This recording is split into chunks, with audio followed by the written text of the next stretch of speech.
Afrique Média. Le monde, c'est nous.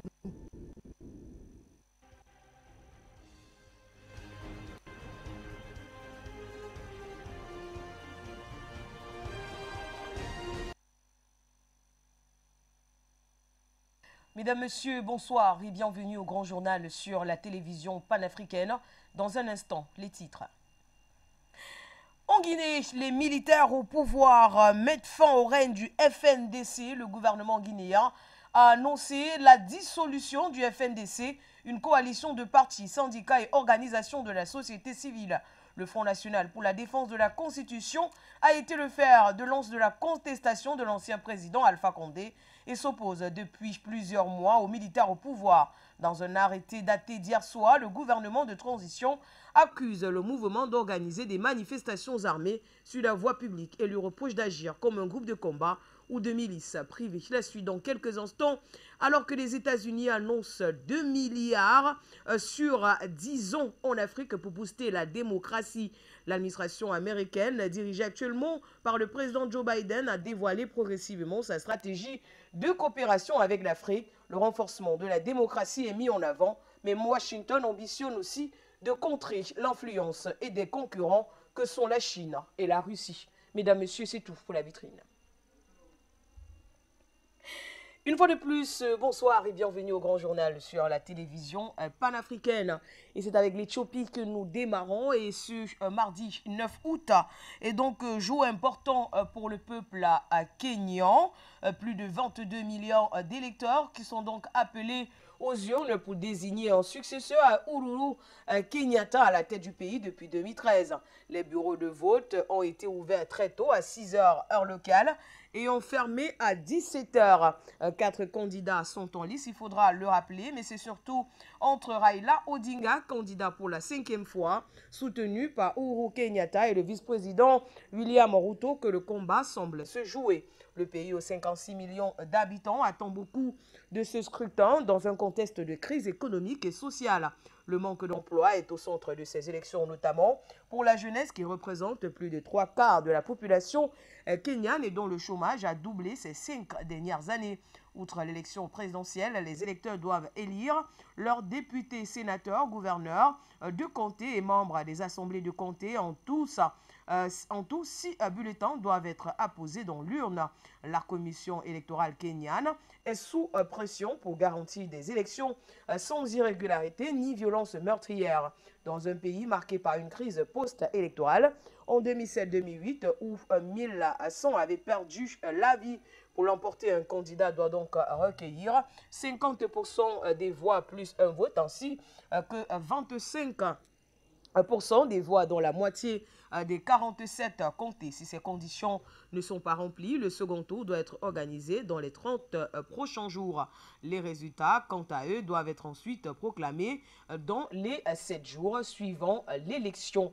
Et donc, le peuple kényan était face aux urnes ce mardi 9 août pour élire donc leur futur président, le remplaçant de Uhuru Kenyatta.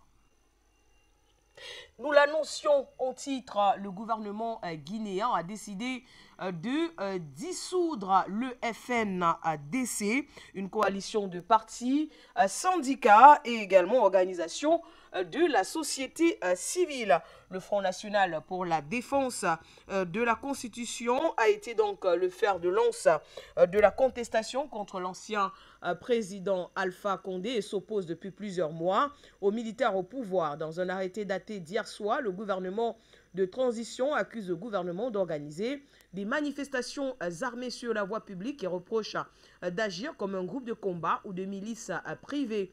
Le mode opératoire écrit: le gouvernement se structure par des actions violentes au cours des manifestations interdites, des attaques contre les individus qui ne partagent pas leurs idéologies et des actions ciblées contre les forces de l'ordre.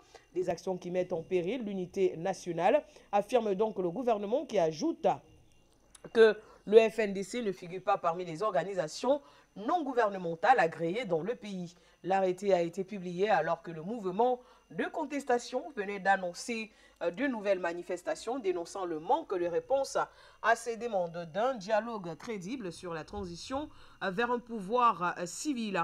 Le FNDC, on rappelle, était à l'initiative des manifestations organisées les 28 et 29 juillet dernier, interdites par les autorités, et au cours desquelles 5 personnes ont été tuées. Et donc, le gouvernement a décidé de dissoudre cette organisation, le FNDC, pour trouble à l'ordre public. Et pour en discuter, nous allons recevoir dans ce journal notre premier invité. Il s'agit de Souleymane Diallo. Bonsoir à vous, cher monsieur. On va dire que la situation s'enlise du côté de la Guinée après les manifestations organisées en fin juillet dernier. Voilà donc les militaires au pouvoir qui viennent de décider de la dissolution du FNDC. Quel regard portez-vous sur cette actualité? Bonsoir une fois de plus. Bonsoir. Allô? On vous écoute parfaitement. Oui, bonsoir. Bonsoir à tous. Bonsoir à tous vos millions d'auditeurs et téléspectateurs. Donc, je vous remercie encore une fois de m'avoir donné la parole pour parler un peu de la situation guinéenne qui devient de plus en plus tendue, la situation devient de plus en plus obscure. Donc, quand on regarde la situation de la Guinée aussi aujourd'hui, donc la junte est arrivée il y a 11 mois au pouvoir, donc on n'a aucune visibilité et la junte se radicalise.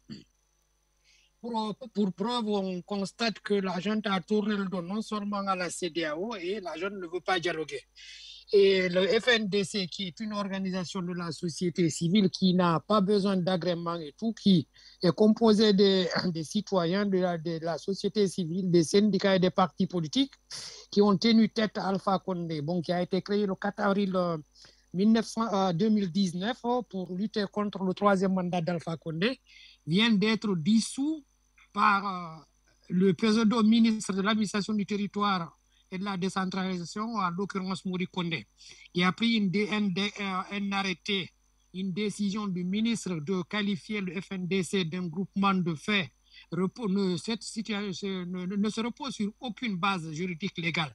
Quand on prend la loi L215/13 fixant le régime des associations en République de Guinée et la loi de 2015/009 portant sur le maintien de l'ordre en République de Guinée, invoquée par les autorités de fait de la transition, ne font mention dans aucun cas dans quelconque regroupement de faits. Et quand on regarde cette décision aussi, elle est la violation flagrante des articles 20 de la Déclaration universelle des droits de l'homme et de l'homme, l'article 21 du pacte international relatif aux droits des citoyens et de droits civils et politiques, l'article 11 et l'article 11 de la charte de la transition qui eux-mêmes ils ont coopté, ils ont écrit sans la consultation de la population, ils violent toutes les lois et tous ces articles. Parlant de FNDC, on pensait qu'ils pouvaient se baser au moins sur quelques faits juridiques pour dire qu'ils ont dissolu le FNDC. Le FNDC ne peut pas être dissolu parce que c'est un organe qui ne dispose pas d'agrément. Donc, je ne sais pas si, bon, ils sont mal conseillés ou est-ce que, bon, c'est la radicalité. Bon, de toute façon, cette junte, que ce soit le gouvernement et toutes les institutions composées par cette junte, issues d'un putsch d'ailleurs, qui sont illégitimes et illégales, ils ne se basent sur aucune légitimité juridique pour prendre la décision. C'est le mijolement. Aujourd'hui, la Guinée repart de 60 ans en arrière par rapport, par exemple, comme si on était dans les années 60, parce qu'il y a une junte militaire qui veut installer une dictature, parce que la presse, elle est bâillonnée, les politiques sont bâillonnés, les libertés civiles sont menacées. Donc, nous appelons à l'ensemble des forces vives de la nation, du niveau international et les institutions internationales, de comprendre la situation de la Guinée et de prendre les dispositions qui s'imposent en sanctionnant cette junte, en ne les laissant pas faire parce qu'aujourd'hui, les libertés publiques sont menacées. Diallo, comprenez-vous cette décision des militaires au pouvoir de dissoudre le FNDC, même si vous le dites qu'ils n'ont pas d'agrément, mais une chose est sûre, le FNDC existe et le gouvernement leur reproche leur mode opératoire qui, selon ces derniers, à en croire la note d'hier, se structure sur des actions violentes au cours des manifestations interdites et des attaques contre des individus qui ne partagent pas leurs idéologies et également des attaques contre les forces de l'ordre. Et c'est donc pour cette raison qu'ils ont décidé de botter en touche à cette organisation civile qu'est le FNDC. Déjà, on pouvait comprendre qu'on suspend les activités, qu'on interdit les actions de FNDC. Mais suspendre un organisme qui ne dispose pas d'agrément, c'est une faute juridique. Est-ce que c'est de la mauvaise foi ou est-ce que c'est de la médiocrité? Ça, on se pose cette question par rapport à cette décision. Concernant les arguments portant sur dire que le FNDC est violent, le FNDC a appelé la division et tout, toujours est-il que toutes les structures internationales, les médias, et surtout les organisations internationales savent que le FNDC est une organisation civile qui n'a jamais... Souleymane Diallo, si on va sur le postulat selon lequel le FNDC n'a pas d'agrément, on comprend aussi le gouvernement qui dit que c'est un groupe de combat ou alors une milice, raison pour laquelle ils ont décidé que ce FNDC-là n'existerait plus. Mais ils ne peuvent pas décider de l'existence de FNDC ou pas. C'est un mouvement. Comme le mouvement au Sénégal, il y en a marre. Comme les Gilets jaunes en France, ainsi de suite, et au Congo. Ça, c'est des mouvements où le balai citoyen au Burkina. C'est des organisations qui n'ont pas besoin d'agrément. C'est des citoyens qui revendiquent leurs droits. Je pense qu'on ne peut pas empêcher un citoyen d'exercer ses droits. Aujourd'hui, la jeune nous interdit de manifester, nous interdit la liberté de réunion. Au début, ils disaient que les partis politiques devaient tenir leur meeting dans leur siège. Aujourd'hui, les sièges des partis politiques sont fermés. Donc, aucune décision légale ne relève de cette décision. Je vous ai cité les différentes lois qui existent en Guinée et les différentes lois internationales qui régissent les droits et les libertés. Donc, il n'y a aucune base légale. Et je veux vous rassurer d'une chose, cette décision ne fera que renforcer le FNDC parce que nous allons encore mobiliser encore plus parce que le FNDC, c'est un état d'esprit. On ne peut pas dissoudre un état d'esprit. Souleymane Diallo, va-t-on sortir de l'auberge parce que les choses se perpétuent? On va dire que les jours se suivent et se ressemblent du côté de la Guinée. Ce que le FNDC reprochait à Alpha Condé, le FNDC qui s'est réjoui, il faudra le dire, de la destitution d'Alpha Condé, aujourd'hui reproche les mêmes choses aux militaires au pouvoir. Vous savez, on les a donnés au bénéfice du doute parce qu'au début, ils se disaient que voilà, parce que les membres de ce FNDC, aujourd'hui, le colonel Doumbouya et ses amis, c'est eux qui faisaient le sale boulot d'Alpha. Quand ils sont arrivés, ils ont fait un discours, ils ont dit que voilà, en un mot, ils étaient obligés parce qu'ils recevaient des ordres. Et on a compris que ce n'était pas parce qu'ils recevaient des ordres, c'est de leur nature. Vous savez que tout le monde a vu que le colonel Poutis, par exemple, le nombre de personnes qui ont tué, c'est eux qui venaient dans les bureaux de vote pour récupérer les urnes et partir dépouiller dans les camps. On a compris que bon, ce n'est que de la poudre. Aujourd'hui, je vous le dis, je m'étais réjoui le fait d'Alpha Condé soit parti, mais je regrette aujourd'hui d'avoir donné ce bénéfice du doute à des militaires, à ces militaires, parce que c'est le même clan, les mêmes personnes qui faisaient le même sale boulot au temps d'Alpha Condé. C'est le regret aujourd'hui. Malheureusement, on ne devait pas regretter, mais c'est le regret aujourd'hui parce que la Guinée ne va pas sortir de l'auberge dans cette situation. La situation, elle est tendue. La crise internationale, elle est là. La crise politique, elle est là. La crise sociale, elle est là. Je vais vous dire une chose. Il y a plein de Guinéens. 80% des Guinéens vivent avec moins d'€1 par jour. $1 par jour. Vous imaginez, ils n'ont pas 3 repas par jour. Ils ont un repas. Un seul repas. Et ils sont là, ils sont venus nous vendre qu'ils ont créé, je ne sais pas, une CRIEF pour répression de fraude, je ne sais pas, crime financier. Ils se mettent plein les poches. Ils ont refusé de déclarer leurs biens. Aujourd'hui, personne ne sait qui compose ce CNRD. C'est une nébuleuse. Est-ce que c'est que des civils, que des militaires? Ils ont dit que c'est toutes les forces de sécurité et de la défense qui composent le CNRD. Et c'est quelque chose qui n'est pas possible. Ils nous ont dit que le CNRD n'est pas candidat. Maintenant, si on ne sait pas de qui est composé le CNRD, comment veut-on déterminer qui sera candidat demain ou pas? Aujourd'hui, la réalité est que ces gens, ils veulent confisquer le pouvoir, ils vont nous ramener les 60 ans en arrière, au temps du premier régime, avec le temps d'exaction, tant de morts. le temps du général Lansana Conté, le temps de Alpha Condé. C'est vraiment, comme vous dites, c'est un perpétuel recommencement, malheureusement pour cette Guinée, mais nous ne baisserons pas les bras, nous allons nous lever, nous allons combattre ces gens, nous allons combattre l'injustice, nous allons combattre, comment dire, pour la démocratie, jusque les choses arrivent, nous allons gagner, quel que soit comment dire, les obstacles que nous trouverons devant nous. Nous sommes prêts à mourir pour ce pays, pour cet idéal. Dans nos prochaines éditions d'information, une chose est sûre, il y aura une suite à cette affaire. Après la décision de dissolution du FNDC, et vous l'avez dit, un mouvement qui malheureusement n'a pas d'agrément et qui ne peut pas être dissolu. On reste toujours sur ce sujet et on va recevoir dans ce studio, dans ce journal, Maître Janvier Momo. Bonsoir à vous, cher maître. On assiste là à une crise, on va dire, qui s'enlise du côté de la Guinée-Conakry. Un éternel recommencement même, il faudra le dire, puisque ce qui était reproché au précédent président est en train d'être reproché également aux militaires au pouvoir. Et voilà que ça a donné naissance à la dissolution du FNDC, ce mouvement politique, on va dire, qui luttait contre les décisions sordides prises par les militaires au pouvoir. Alors, quelle analyse faites-vous de cette situation du côté de la Guinée-Conakry? Bonsoir une fois de plus.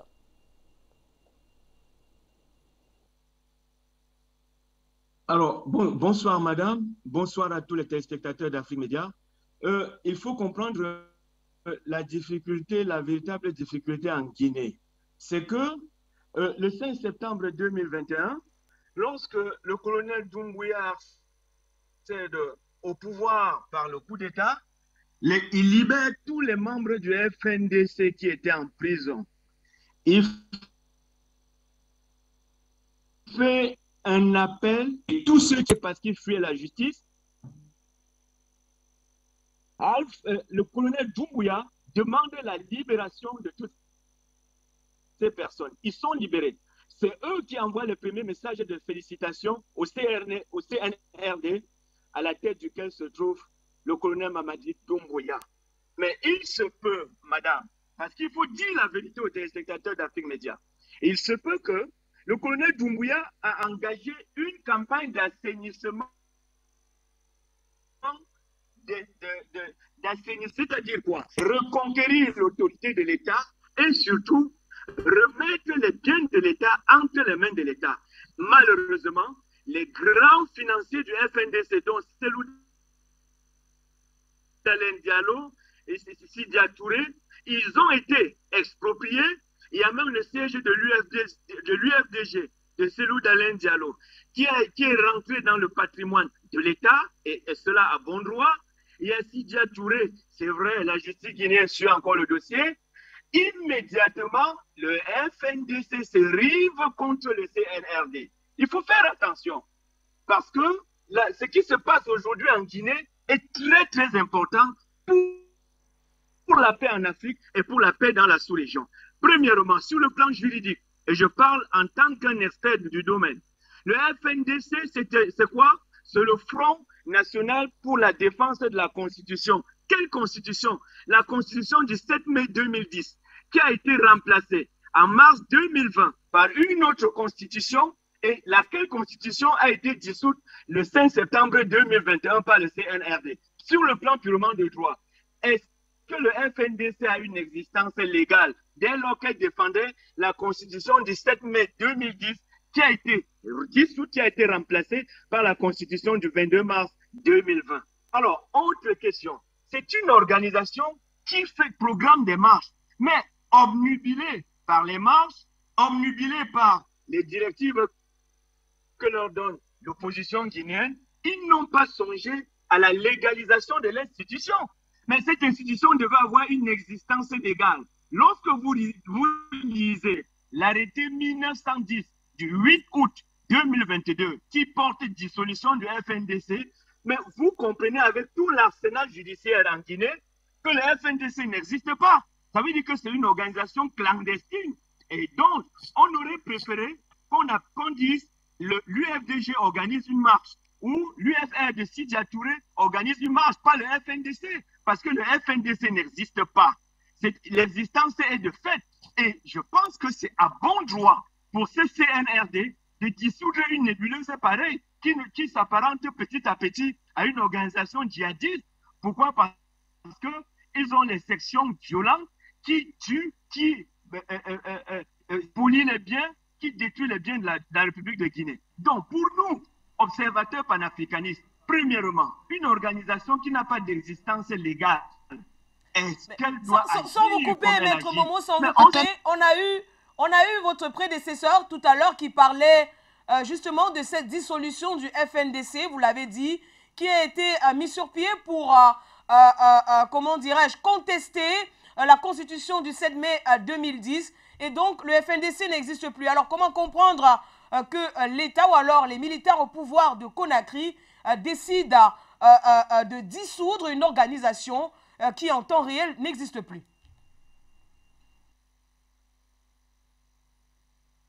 Surtout que vous vous dites, attention, excusez-moi, surtout que vous vous dites, si vous dites expert en droit, quand vous le dites, non mais attendez monsieur. De fait, on regarde, on voit les gens que l'organisation pose. Donc, sur le plan purement de droit, on va renvoyer l'antenne à Souleymane Diallo pour qu'il explique mieux et que vous puissiez comprendre, Maître Janvier Momo, sa position par rapport à cette décision du gouvernement de dissoudre le FNDC, parce que selon lui, le FNDC ne peut pas être dissous puisqu'il n'existe plus sur le plan juridique. Alors on envoie l'antenne, la parole plutôt à Souleymane Diallo. Il est là, il vous écoute. Oui, monsieur Momo, déjà c'est étonnant pour quelqu'un qui se dit je ne sais pas expert. Déjà, je suis un peu réservé dans votre expertise quand vous dites vous-même expert juridique et vous dites vous de dissoudre quelque chose qui n'existe pas. Vous dites que le FNDC est une organisation djihadiste.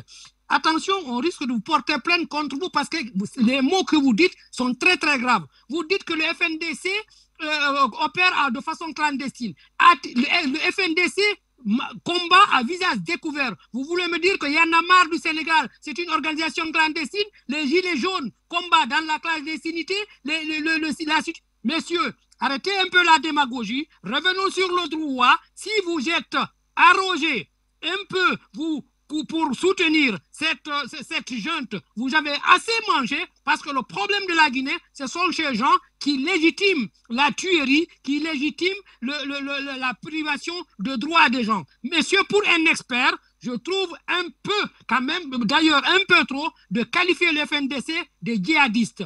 Quand vous parlez de scènes violentes... Souleymane Diallo, on comprend, Maître Janvier Momo, si le FNDC n'existe pas, le mouvement peut être considéré comme un mouvement clandestin ou alors un mouvement de combat ou une milice, comme a dit le gouvernement un mouvement clandestin, c'est un mouvement qui combat dans la clandestinité. Un mouvement clandestin ne déclare pas les manifestations. Un mouvement clandestin ne découvre à visage découvert. Un mouvement clandestin, pourquoi les autorités de la transition ont négocié avec le FNDC jusqu'à maintenant? Pourquoi ils les ont reconnus? C'est maintenant qu'ils sont devenus clandestins. Pourquoi que c'est maintenant?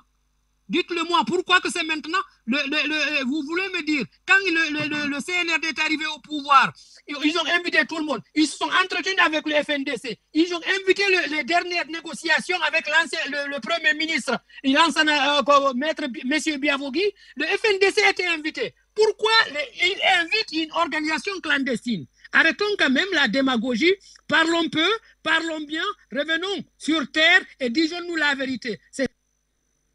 Ok, merci donc à vous, Souleymane Diallo. On vous a saisi, on va renvoyer l'antenne à la parole à Maître Janvier Momo. Je pense que Souleymane Diallo a assez expliqué ces mots, même si on sait que vous n'allez pas le comprendre. On vous comprend également, Maître Momo, dans votre position, quand vous dites que le FNDC peut être considéré comme un mouvement clandestin, mais il a quand même dit quelque chose de très important. À un moment, on a reconnu les manifestations du FNDC et pourtant, on sait qu'ils n'ont pas d'agrément. Pourquoi donner l'agrément à un mouvement qui, en fait, n'existe pas? Alors, nous sommes en face d'un problème purement juridique. Il y a une existence de fait et une existence de droit, sans assise légale, sans autorisation capable de brandir devant les institutions et de se réclamer personne morale, exactement comme les organisations non gouvernementales le font, Madame la journaliste, avec qui j'ai beaucoup de respect pour vous. Ce n'est pas de la passion. Le droit, ce n'est pas de la passion. Si les membres du FNDC ont été appelés à des réunions, ils ont été appelés individu personae comme des Guinéens. Parce que le fait d'appartenir au FNDC ne veut pas dire qu'on a perdu la qualité, on a perdu sa nationalité, on a perdu sa qualité d'un membre d'une société. Donc, l'invitation, c'était parce que c'est des Guinéens. On les a libérés parce que c'est des Guinéens. Et à un moment donné, le pouvoir a estimé qu'il fallait, dans le cadre de la reconquête de la paix sociale, de la reconquête de l'esprit guinéen qui avait été détérioré, qu'il fallait remettre tout le monde autour d'une même table. C'est de cela qu'il s'agit. Ce n'est pas une affaire de passion, c'est une affaire de droit. Et je dis, partout où vous allez partir, vous allez trouver qu'une existence, une organisation qui n'a pas d'existence légale, elle est clandestine, mais on reconnaît ses membres. Alors, dans le cas spécifique de la Guinée, madame, ce qu'il faut encore comprendre, c'est que très souvent, je dis bien très souvent, les autorités de l'ancien régime, du régime déchu, ont été à un moment donné amenés à prendre des dispositions FNDC, parce que le FNDC pour eux, ce n'était qu'une existence de fait. Mais ce sont les militaires qui sont plus visionnaires qui disent il est question pour nous de déclarer de façon ouverte. On a pour leur dire que vous n'existez pas. Pour preuve. Mais vous allez voir que ces membres du FNDC, ils ne peuvent saisir aucune juridiction pour réclamer leur existence, puisqu'ils n'existent pas sur le plan de droit. Donc, je voulais répondre à mon ami, à mon frère guinéen, que une organisation qui n'a pas d'existence légale est vouée à ce genre d'acte. Et la petite sagacité aurait voulu que, à un moment donné de son existence, que le FNDC, que les membres du FNDC lui donnent une véritable qualité de personne morale, c'est-à-dire la constituer en organisation capable d'organisation. Je vous dis,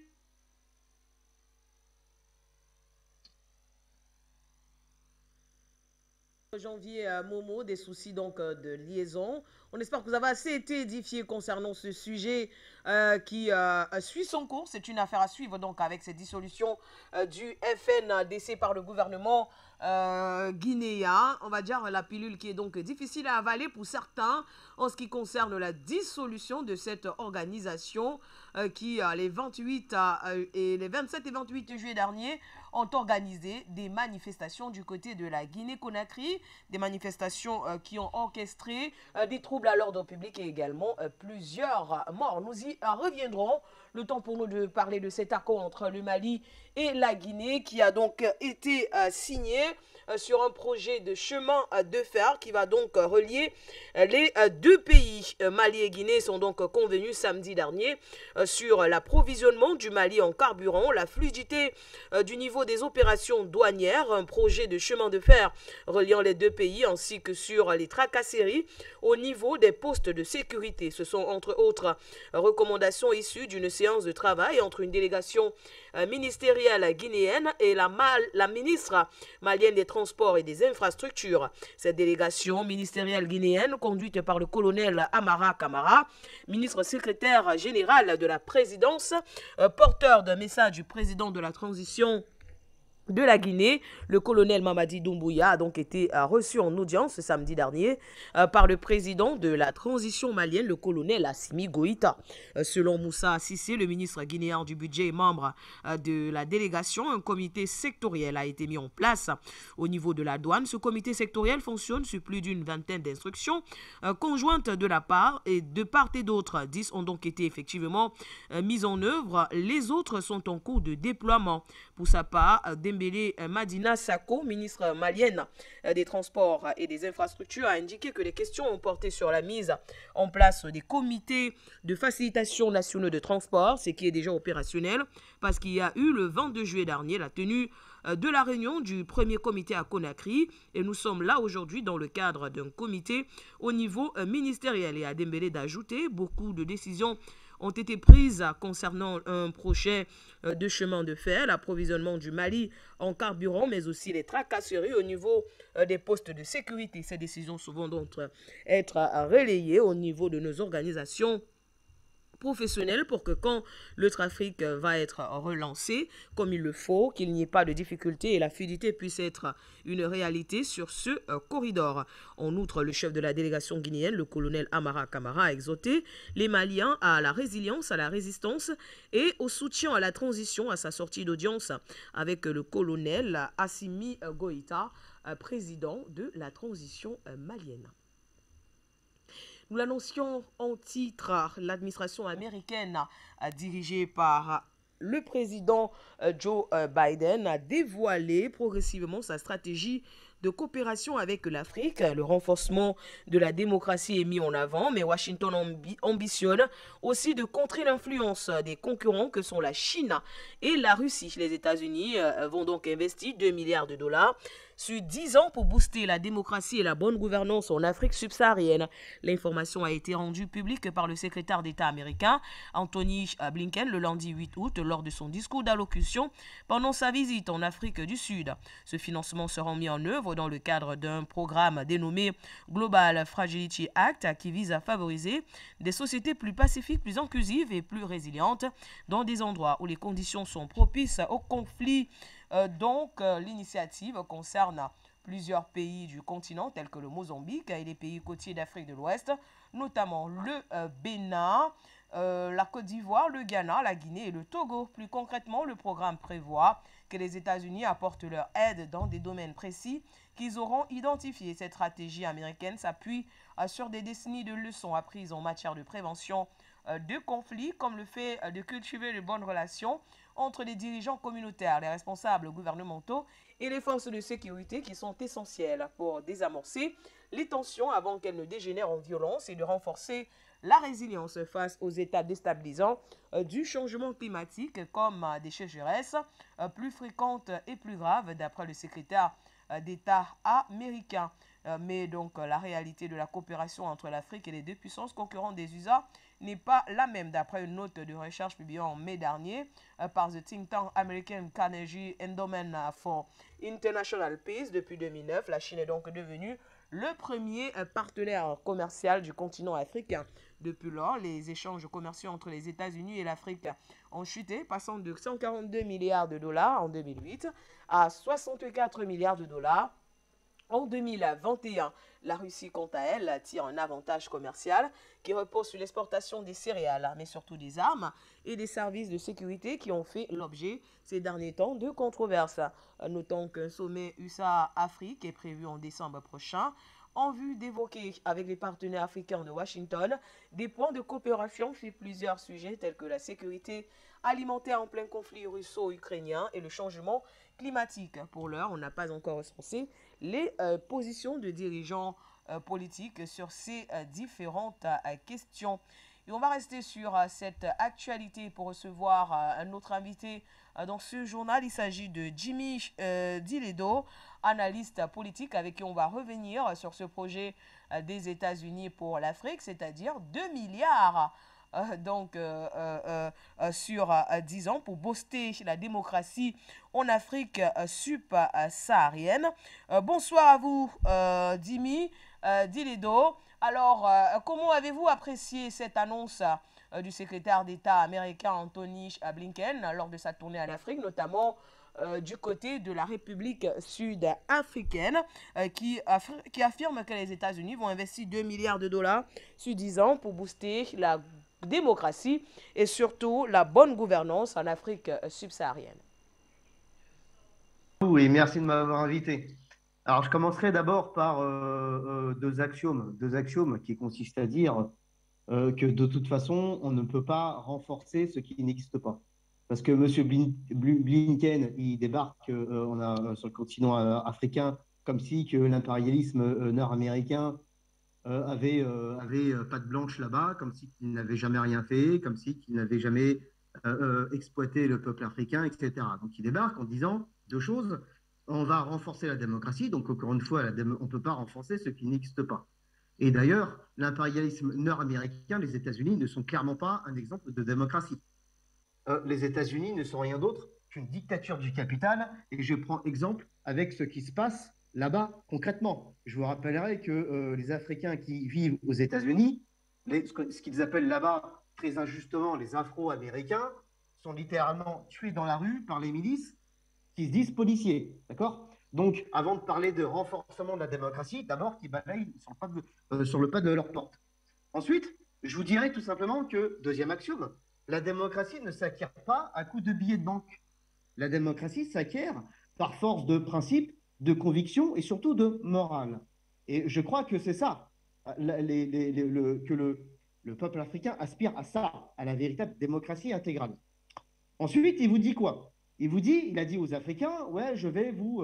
alors, il parle d'un programme de 2,5 milliards sur 10 ans. Donc, c'est un programme. Ça veut donc dire quoi ? Ça veut dire que ces 2,5 milliards d'euros, ce sont tout simplement des capitaux. Dans le cas du capitalisme, donc de l'impérialisme, puisque je rappellerai que l'impérialisme, c'est le capitalisme de monopole. C'est-à-dire que les 2,5 milliards de dollars, ce sont des capitaux que l'impérialisme nord-américain s'apprête à exporter à investir dans certains pays africains. Donc ça va être soumis, ces 2,5 milliards de dollars seront soumis à certains échanges. Ils vont pas, c'est pas comme dans la banque. C'est pas comme quand vous allez dans une banque et vous dites, je veux des sous, le banquier vous donne des sous et ensuite vous avez les sous sur votre compte et vous faites ce que vous voulez avec. C'est pas aussi simple que ça. C'est-à-dire que là, ils vont vous dire, c'est pour ça qu'ils vous parlent des 10 ans.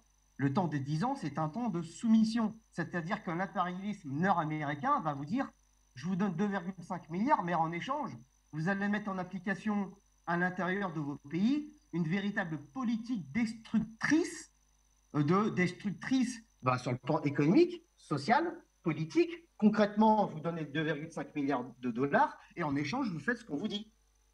Et ça, on l'a vécu en Europe. Je vous rappellerai qu'en Union européenne, on est soumis à ce qu'on appelle des plans d'ajustement structurel. Les 2,5 milliards d'euros viennent d'une banque mondiale qui appartient à l'impérialisme nord-américain d'abord, je vous rappellerai, qui a été créé en décembre 1945 dans la continuité des accords de Bretton Woods du 22 juillet 1944. Donc la Banque mondiale appartient à l'impérialisme nord-américain. Et les 2,5 milliards, c'est un plan d'ajustement structurel. En Europe, ils nous ont dit, ces dernières décennies, on vous donne des sous, vous voyez, et puis mais en échange, par contre, vous détruisez vos services publics, vous détruisez les chemins de fer, les hôpitaux, les écoles, etc. Et en échange, on vous donne des sous. Vous voyez, ce plan d'ajustement structurel, les PAS, qui a fonctionné en Europe, qui est une véritable politique destructrice mise en application en Union européenne et qui est portée par l'impérialisme nord-américain, c'est la même logique qui va s'étendre en Afrique avec la proposition de de ce grand représentant du capital finalement. Donc, et en plus de ça, il y a un autre élément important, c'est où est-ce qu'il a été ? Il a été en Afrique du Sud. C'est pas pour rien que M. Blinken a été en Afrique du Sud. Pourquoi ? Parce que on se rappellera aussi que l'Afrique du Sud est un pays important dans le cadre des BRICS. Les BRICS, Brésil, Russie, Inde, Chine, Afrique du Sud. Et les BRICS est une véritable force sociale sur le plan géopolitique qui est était une véritable force motrice par rapport au développement du nouveau monde dans lequel le pétrodollar Fini le pétrodollar, à la poubelle, le pétrodollar. Donc, les BRICS ont amorcé le développement de l'organisation de la coopération de Shanghai, ont amorcé le développement du continent eurasiatique qui trouve pour principale force motrice la Russie et la Chine. Donc c'est pas pour rien qu'il a été en Afrique du Sud. Il espère détacher le peuple africain de l'Est, du bloc de l'Est, il espère revenir, il espère que le peuple africain revienne, finalement se laisse dominer par l'impérialisme nord-américain, puisqu'il a très bien compris que dans le nouveau monde, dans lequel il y aura deux pôles, un pôle dominé par le pétrodollar et un autre pôle dominé par le pétrogan, il a très bien compris que de toute façon, le peuple africain prendra la bonne décision, il trouvera il fera les, il prendra la bonne décision, j'en suis certain, et il a compris que l'avenir, notre avenir à tous, même l'avenir des Français et de l'Union européenne, se trouve à l'Est. Il ne se trouve pas à l'Ouest. Et, et donc voilà, il parle de résilience. Il vous parle de résilience, que ce programme de 2,5 milliards de dollars sur 10 ans est un plan de résilience. Et moi, j'ai envie de vous dire, c'est le véritable plan de résilience qui est qu'on devrait mettre en application d'une manière immédiate, que ce soit pour le peuple européen ou le peuple africain. C'est un plan de résilience du peuple envers leurs exploiteurs. Concrètement, qu'est-ce qu'ils ont fait les États-Unis depuis ces dernières décennies? Qu'est-ce qu'il a apporté de bon, de juste concernant au peuple africain? Il n'a apporté que misère et destruction. Adi Ledo, les États-Unis ont constaté que la Russie et la Chine ont gagné véritablement le large sur le continent africain. Ils veulent mettre donc sur pied comment dirais-je, une politique de refonte tous azimuts de leur politique en Afrique, sûrement, en développant des approches non militaires contre le terrorisme, parce qu'ils savent que sur ce pont-là, la Russie et certainement la Chine les a déjà dévancés.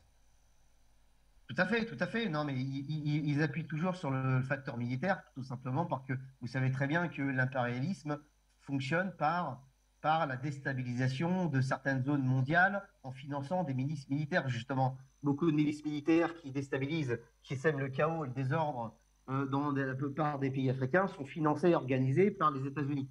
Vous voyez? Donc ils appuient toujours sur le facteur militaire. Et dans le même temps, on sait que concrètement, les Chinois, alors ça ne veut pas dire que l'OCS et les accords sino-russes sont un véritable exemple de socialisme et de collectivisme, évidemment. Ils défendent les Africains sur la base de leurs intérêts capitalistes, mais concrètement, qu'est-ce qu'ils ont fait? Leur démarche envers le peuple africain est beaucoup plus constructive. Ces dernières décennies, qui est-ce qui a détruit, qui a empêché le développement, qui a aggravé la misère au niveau dans le peuple africain? Tout à l'heure, j'entendais le camarade qui disait que les Africains mangent un seul repas par jour. Ça fait des décennies que les Africains, mon frère africain, ne mangent qu'un repas par jour. Alors que dans le même temps, aux États-Unis, ils jettent des tonnes et des tonnes de nourriture. Vous voyez, concrètement, qu'est-ce qu'il a apporté de bon, l'impérialisme nord-américain, aux Africains? Mais corrélativement, l'OCS et le continent eurasiatique, les Chinois et les Russes, concrètement, ils ont les pattes blanches, en fait. Alors évidemment, il faut voir ce que ça va donner sur du long terme. Est-ce que cette alliance économique, politique, sociale, militaire entre le peuple africain et le bloc de l'Est va aboutir au renforcement d'une véritable, au développement de cette force motrice qui trouve pour base le continent asiatique qui se développe? Moi, je pense qu'il ne faut pas trop écouter ce que dit l'impérialisme nord-américain, et notamment M. Blinken, parce qu'en fait, l'impérialisme nord-américain, c'est un petit peu le père du mensonge, si vous voulez. Alors, il vous parle d'accords militaires, mais à chaque fois qu'ils ont utilisé le paramètre militaire, les États-Unis ont toujours utilisé le paramètre militaire pour déstabiliser des zones stratégiques. Et on sait encore une fois que beaucoup de milices qui sèment le chaos, la misère et le désastre dans beaucoup de pays africains sont financés et organisés par l'impérialisme nord-américain. Donc, il ne faut pas les écouter, en fait. Je pense. Après, je fais confiance à mon frère africain. Il prendra les décisions qui lui paraîtra le plus juste. Hein. c'est au peuple africain de décider de son propre avenir. Finalement, c'est au peuple africain et à l'Africain de décider de son propre destin. C'est ni aux Chinois et aux Russes ou aux États-Unis, c'est au peuple africain de décider. Mais sur l'aspect militaire, attention, parce que l'impérialisme nord-américain est très futé. Il vous fait toujours croire à des alliances stratégiques militaires, mais en fait, c'est toujours dans une optique de subordination des différents peuples à cette armée. L'armée américaine reste une des armées les plus puissantes du monde, une des plus belliqueuses du monde, une des plus futées et qui est très armée, très organisée. Et son objectif, quand l'armée américaine débarque dans les zones africaines, c'est pas pour défendre les peuples africains, c'est pour défendre leurs capitaux en fait. Ils ne défendent pas les Africains en fait, ils défendent les capitaux qui ont été investis. C'est ça leur rôle, c'est de défendre des multinationales nord-américaines qui sont implantées dans les différents pays d'Afrique. Et je vous rappellerai que c'est aussi ces multinationales qui sèment le chaos et le désordre. C'est bizarre ça. C'est bizarre que quand même qu'il y a combien de multinationales exportées dans les pays d'Afrique alors que nos frères africains crèvent toujours de faim. Alors, si c'était constructif, pourquoi ils crèvent toujours de faim, les Africains? Alors qu'il y a combien de milliards qui sont en mouvement de son continent africain et il y a combien de milliards de dollars, etc., qui ont été investis, exportés. Alors, si ces milliards de dollars avaient une véritable perspective constructrice pour le peuple africain, franchement, au bout de 50 ans, ça se saurait. Hein. Merci. Merci à vous, Jimmy Dilido, que nous retrouverons certainement dans nos prochaines éditions d'information pour d'autres analyses. On va refermer cette édition du journal avec l'Union africaine qui condamne les charges sur Gaza. La commission de l'Union africaine a condamné fermement les frappes aériennes d'Israël sur Gaza ayant tué au moins 32 civils palestiniens, a donc indiqué dimanche Moussa Faki Mahamat, président de la Commission de l'Union africaine, dans un communiqué. Le président de la Commission de l'Union africaine, Moussa Faki Mahamat, condamne fermement les frappes aériennes continues d'Israël sur Gaza qui ont tué plus de 30 civils palestiniens, dont 6 enfants, explique-t-il dans le communiqué. Moussa Faki Mahamat affirme que le ciblage de civils et la poursuite de l'occupation illégale par les forces de sécurité israéliennes des territoires occupés constituent une violation flagrante du droit international et complique la recherche d'une solution juste et durable. Il a en outre réaffirmé le soutien indéfectible de l'Union africaine au peuple palestinien dans sa quête légitime d'un État indépendant et souverain avec Jérusalem-Est pour capitale, tout en appelant à la nécessité urgente d'efforts internationaux renouvelés et authentiques pour trouver une solution juste et durable fondée sur le droit à l'existence des deux États, Israël et Palestine, dans le cadre des engagements pertinents existants de l'Union africaine et des Nations unies. Pour le 3e jour consécutif, l'armée israélienne continue de lancer des raids sur la bande de Gaza dans le cadre d'une opération militaire lancée vendredi contre des cibles qui, selon elle, appartiennent au mouvement du djihad islamique. Et on va refermer cette édition avec notre invité. Il s'agit de Gamal Abina, internationaliste. Bonsoir à vous, cher Bonsoir. Monsieur. On va dire que l'armée israélienne continue donc de lancer des raids sur la bande de Gaza. Et là, c'est l'Union africaine qui s'est donc constituée pour dire non à cette autre attaque contre la Palestine. On va dire qu'on n'est pas sorti de l'auberge. Hein. La paix n'est pas pour demain en ce qui concerne ces deux-là. C'est bien, oui. Effectivement, l'Union africaine, et non pas Moussa Faki et Mohamed, qui a absolument aucune gloire à parler. Il parle pour l'Union africaine. Le concernant, il a demandé à ce qu'Israël rentre en tant que membre observateur de l'Union africaine. Donc, il s'est disqualifié. Lui, il n'a pas grand-chose à dire sur le plan de la probité, mais c'est vrai que l'Union africaine condamne, et c'est tout à son honneur, les massacres des Palestiniens. Alors, le chiffre exact, c'est 46 morts, 16 enfants, 30 adultes.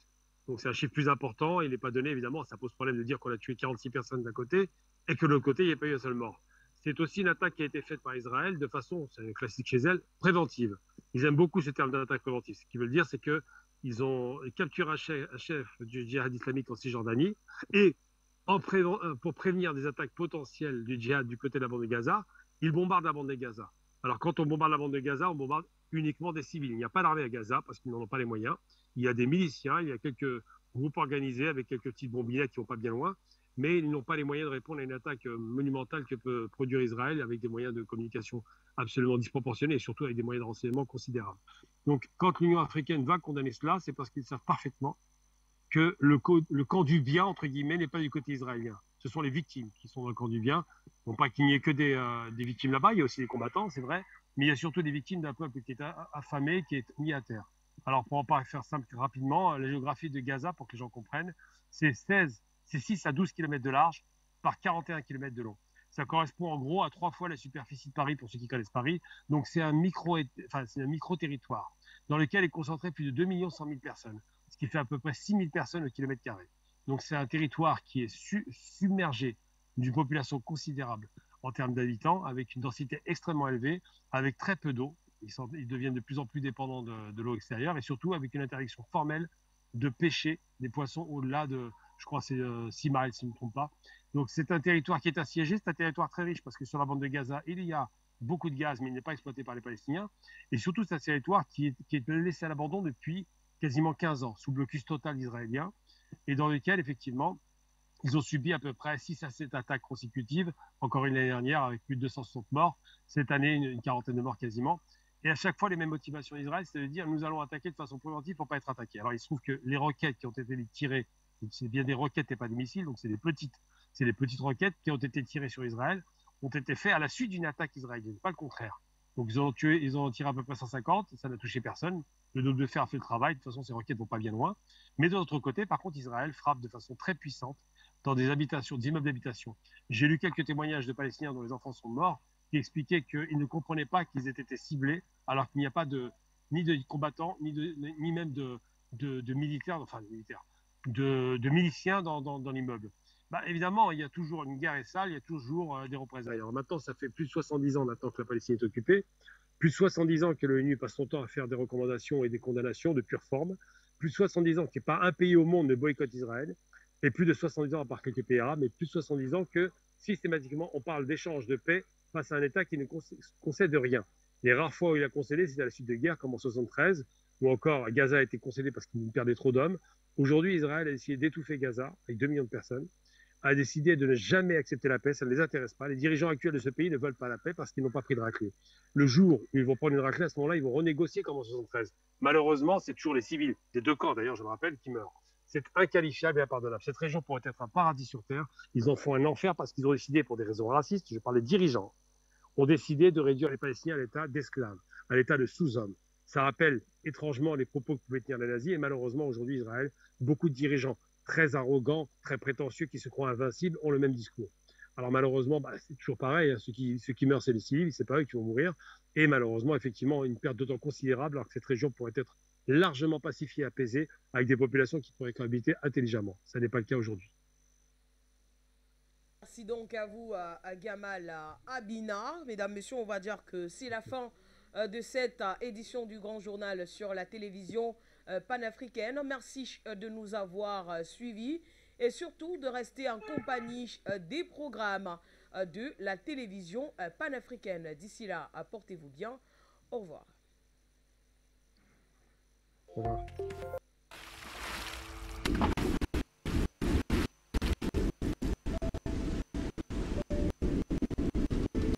Afrique Média. Le monde, c'est nous.